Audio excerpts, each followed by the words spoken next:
बचपन से लेकर हमारी मृत्यु तक हमारे साथ जो कुछ भी गलत घटनाएं घटती हैं, जो कुछ भी गलत होता है, वो सब बातें हमारे हृदय पटल पर छप जाती हैं।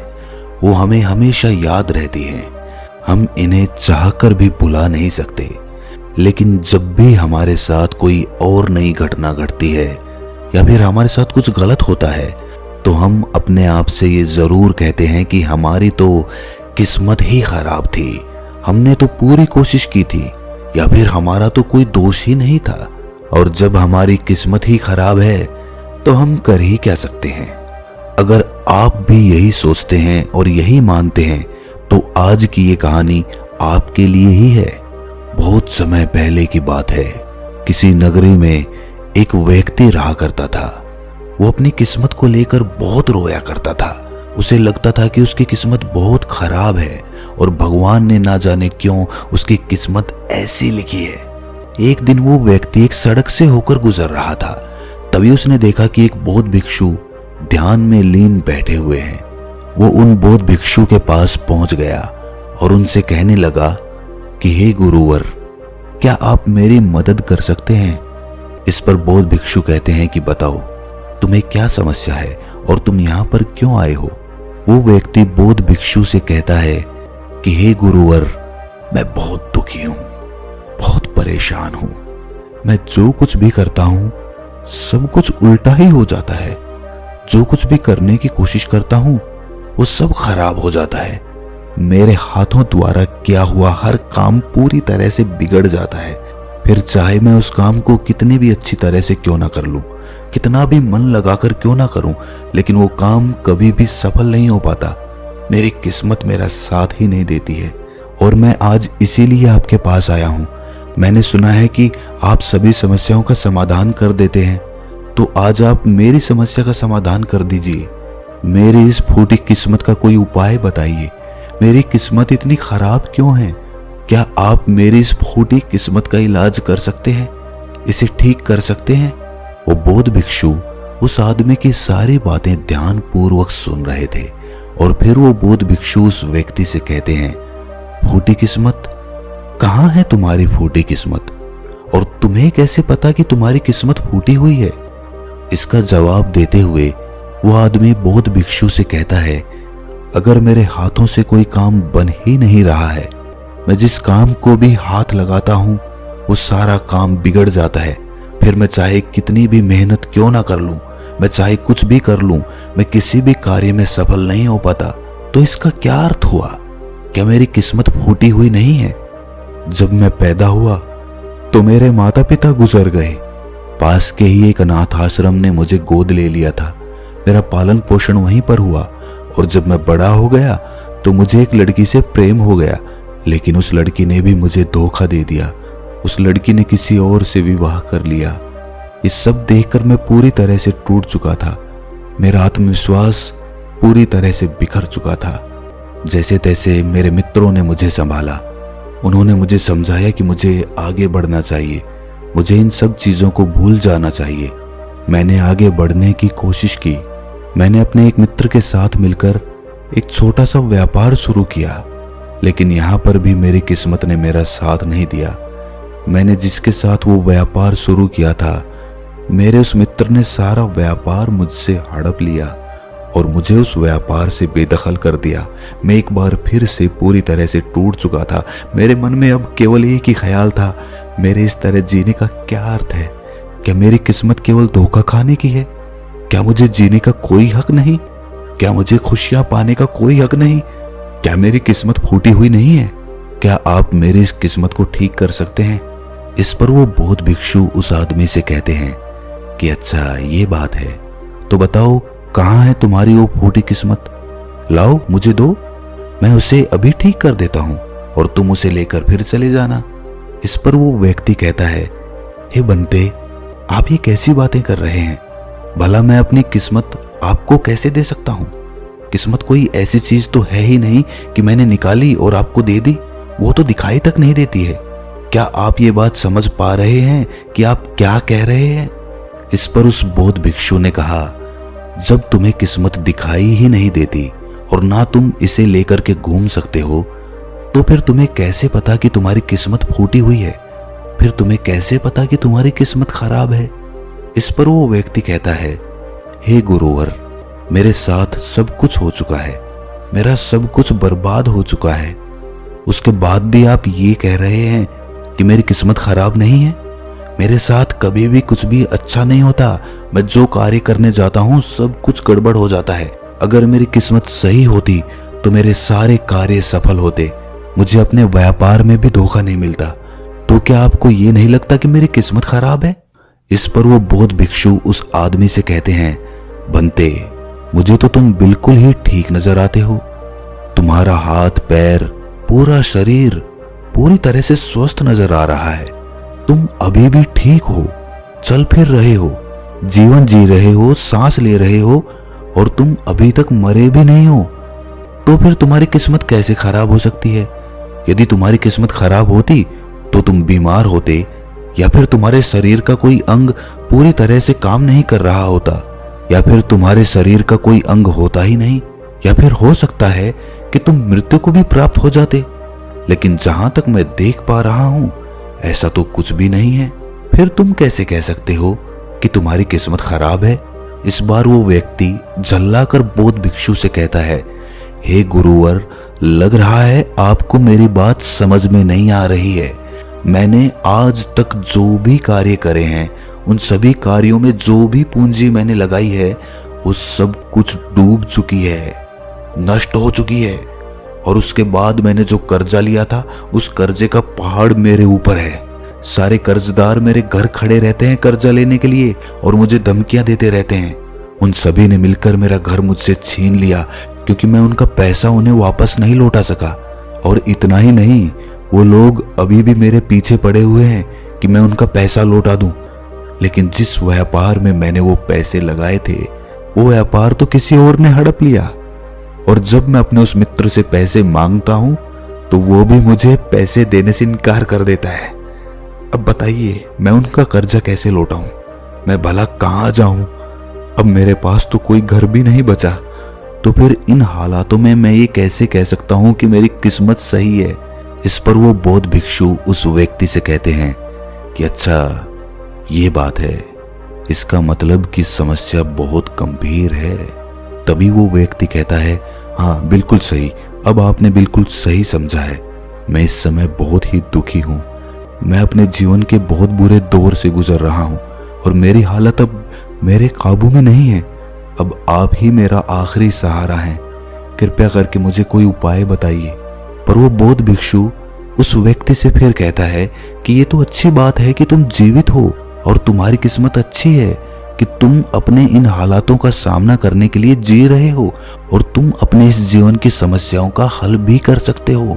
इस पर वो व्यक्ति दुखी मन से कहता है कि हे गुरुवर, लगता है अभी भी आप मेरी बात समझ नहीं पाए।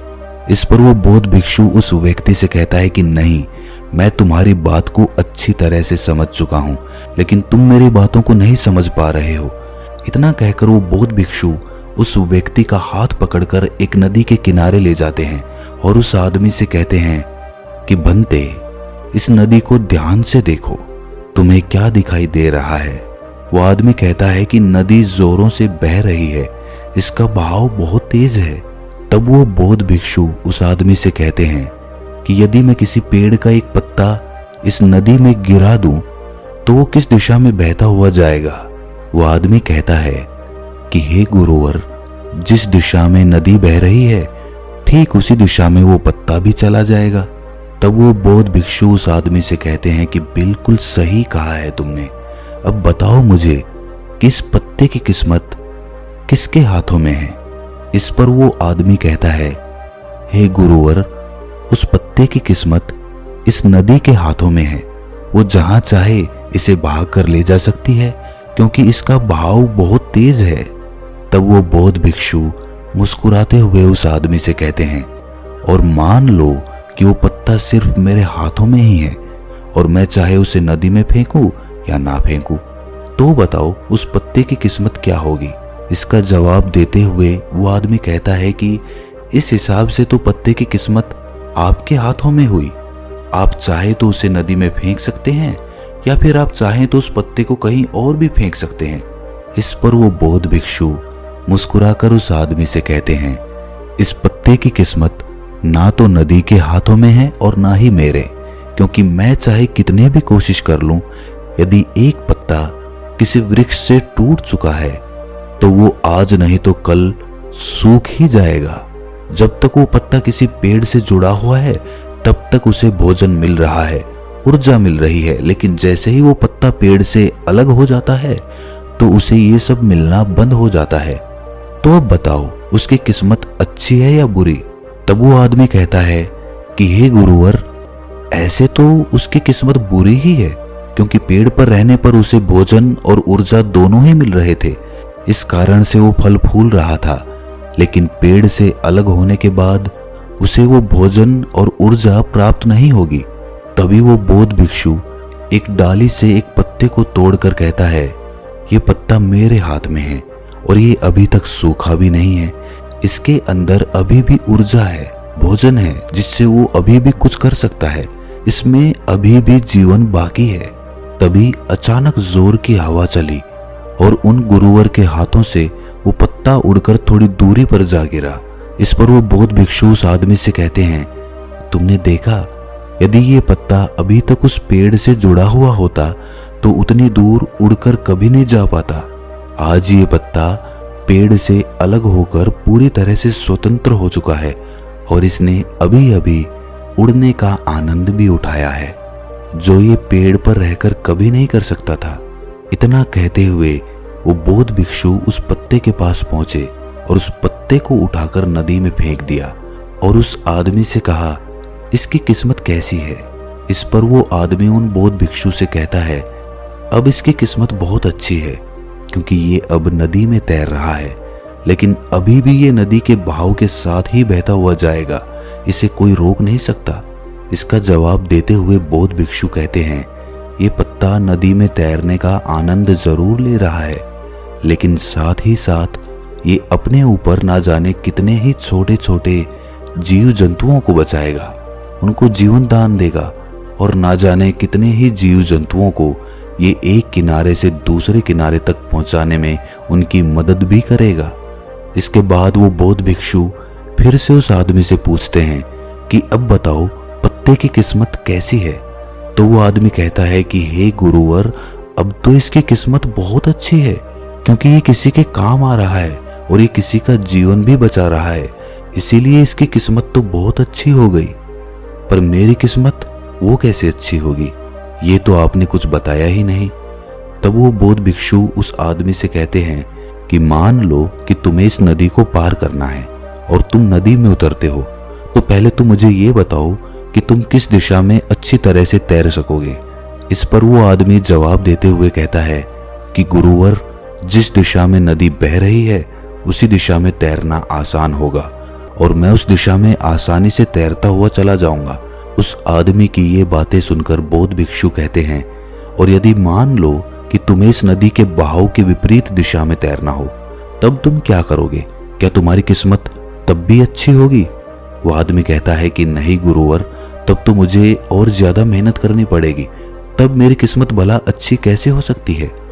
उस आदमी का ये जवाब सुनकर वो बौद्ध भिक्षु उस आदमी से कहते हैं, और यदि मान लो कि तुम्हारे हाथ पैर नहीं है और फिर भी मैं तुम्हें कहूं कि तुम इस नदी की विपरीत दिशा में तैरकर अपने लक्ष्य तक पहुंचो, तब तुम्हारे मन में क्या ख्याल आएंगे और तुम्हारी किस्मत कैसी होगी?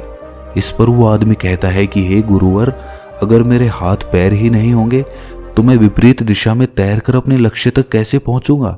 अगर मेरे हाथ पैर सही सलामत होंगे तो हो सकता है कि मैं विपरीत दिशा में तैरकर अपने लक्ष्य तक पहुंच जाऊं, भले ही उसमें समय थोड़ा ज्यादा लगे, लेकिन यदि मेरे हाथ पैर ही नहीं होंगे तो भला मैं कैसे पहुंचूंगा? तो ऐसे में मेरी किस्मत तो और ज्यादा बुरी हो गई। तब वो बौद्ध भिक्षु उस आदमी से कहता है कि अब तुम्हें ये समझ में आया कि तुम्हारी किस्मत अभी भी अच्छी है, पहले भी अच्छी थी और आगे भी अच्छी ही रहेगी। बस तुम्हारे अंदर एक छोटी सी तकलीफ ये है कि जो भी समस्या है जो हमारे सामने आ रही है, उन समस्याओं का तुम सामना नहीं करना चाहते हो, लेकिन जिन समस्याओं को तुम पीछे छोड़कर भागने की कोशिश कर रहे हो, वो समस्याएं तुम्हारे साथ ही चल रही हैं, जैसे कि मान लो यदि इस नदी का बहाव और ज्यादा तेज हो जाए तो तुम्हें इस नदी की विपरीत दिशा में तैरने में कितनी मेहनत करनी पड़ेगी। वो आदमी कहता है, हे महाराज, तब तो मुझे अत्यधिक मेहनत करनी पड़ेगी और मुझे बहुत ज्यादा थकान भी होगी, लेकिन किसी ना किसी तरह मैं अपने लक्ष्य तक पहुंच जाऊंगा। तब वो बौद्ध भिक्षु उस आदमी से पूछता है, अच्छा मान लो नदी का बहाव और भी ज्यादा तेज हो जाए तो क्या तुम नदी की विपरीत दिशा में तैरना पसंद करोगे? वो आदमी कहता है, नहीं नहीं गुरुदेव, मैं तो इस नदी में उतरने का सोचूंगा भी नहीं, विपरीत दिशा में तैरना तो दूर की बात रही। आखिर में अपनी सभी बातों का निचोड़ निकालते हुए वो बौद्ध भिक्षु उस आदमी से कहते हैं कि ठीक उसी प्रकार जब हमारे जीवन में अत्यधिक कठिनाई या अत्यधिक परेशानियां आती हैं जो नदी के तेज बहाव की तरह होती है, और जब हमें ये घेर लेती है तो हमें कुछ भी समझ नहीं आता और हम इनसे भागने की कोशिश करते रहते हैं। हम इनका सामना कभी करना ही नहीं चाहते। लेकिन तुम्हें ये ध्यान रखना चाहिए कि जब भी तुम्हारे सामने ऐसी परिस्थिति आए कि तुम्हें लगे कि तुम्हारे हाथों में कुछ नहीं है, तब तुम्हें नदी की दिशा में बहकर अपने लिए एक सुरक्षित स्थान खोजना चाहिए, क्योंकि उस समय तुम्हारा ध्यान केवल अपनी रक्षा पर होना चाहिए, क्योंकि जिसकी रक्षा तुम्हें करनी है वो है तुम्हारा जीवन। यदि तुम्हारा जीवन तुम्हारे साथ रहेगा तो आज नहीं तो कल ये तेज बहाव जरूर शांत हो जाएगा, और नदी का बहाव भी हमेशा के लिए एक जैसा नहीं रहेगा। उसे आज नहीं तो कल थमना ही पड़ेगा, और जब नदी का बहाव कम हो जाएगा तब तुम चाहो तो नदी की विपरीत दिशा में तैर सकते हो, और फिर तुम जैसा चाहो वैसा मुकाम हासिल कर सकते हो। तो अब मुझे बताओ, क्या तुम्हें अभी भी ये लगता है कि तुम्हारी किस्मत खराब है, या फिर तुम्हारी किस्मत अभी भी फूटी हुई है? ये कहकर वो बौद्ध भिक्षु जोर जोर से हंसने लगते हैं, और ये सुनकर वो आदमी भी जोर से मुस्कुरा उठा और उनसे कहता है कि हे गुरुवर, आप सही कहते हैं, मेरी किस्मत पहले भी अच्छी थी, आज भी अच्छी है और आगे भी अच्छी ही रहेगी। मैं पूरी तरह से स्वस्थ हूँ, मेरे हाथ पैर सही सलामत है, मेरा जीवन मेरे साथ है, मेरे पास है, और मैं सांसें भी ले रहा हूँ। हाँ, मेरे पास घर नहीं बचा, लेकिन फिर भी अभी मेरे पास कुछ पैसे बचे हैं, खाने के लिए भोजन है, पहनने के लिए अच्छे कपड़े हैं, जिनकी मदद से मैं एक बार फिर से अपने उन मुकामों को हासिल कर सकता हूँ। जो चला गया बुद्धिमान उसका शोक नहीं करते, और आने वाले कल की चिंता कर्मयोगी नहीं करता। अगर मैं बीते हुए कल के शोक में डूब गया तो मैं कभी आगे नहीं बढ़ पाऊंगा। मुझे वो सब कुछ चाहिए जो मैं पाना चाहता हूँ, मैं उसकी तलाश में अब आगे बढ़ना चाहता हूँ। मैं वो सब प्राप्त करना चाहता हूँ, और मैं वो प्राप्त करके ही रहूंगा, क्योंकि अब मैं उस पेड़ से अलग हो चुका हूँ जो मुझे बांधे हुए थी, मुझे रोके हुए थी। लेकिन अब मैं उस पेड़ से अलग हो चुका हूँ, और अब मेरे पास एक ऐसा सुनहरा मौका है जिससे मैं अपने जीवन को संवार सकता हूँ, उसे निखार सकता हूँ। इतना कहकर वो आदमी उस बौद्ध भिक्षु को प्रणाम करता है और अपने मार्ग पर आगे की ओर निकल पड़ता है, और वो बौद्ध भिक्षु भी अपनी राह पर आगे चल पड़ते हैं। अगर ये कहानी आपके दिल को छू गई तो इस चैनल को सब्सक्राइब करके नोटिफिकेशन बेल को जरूर प्रेस कर देना। ये कोई ऑर्डर नहीं है, ये एक रिक्वेस्ट है, मान लीजिए। तो दोस्तों, मिलते हैं अगली कहानी में, तब तक के लिए अपना ख्याल रखें।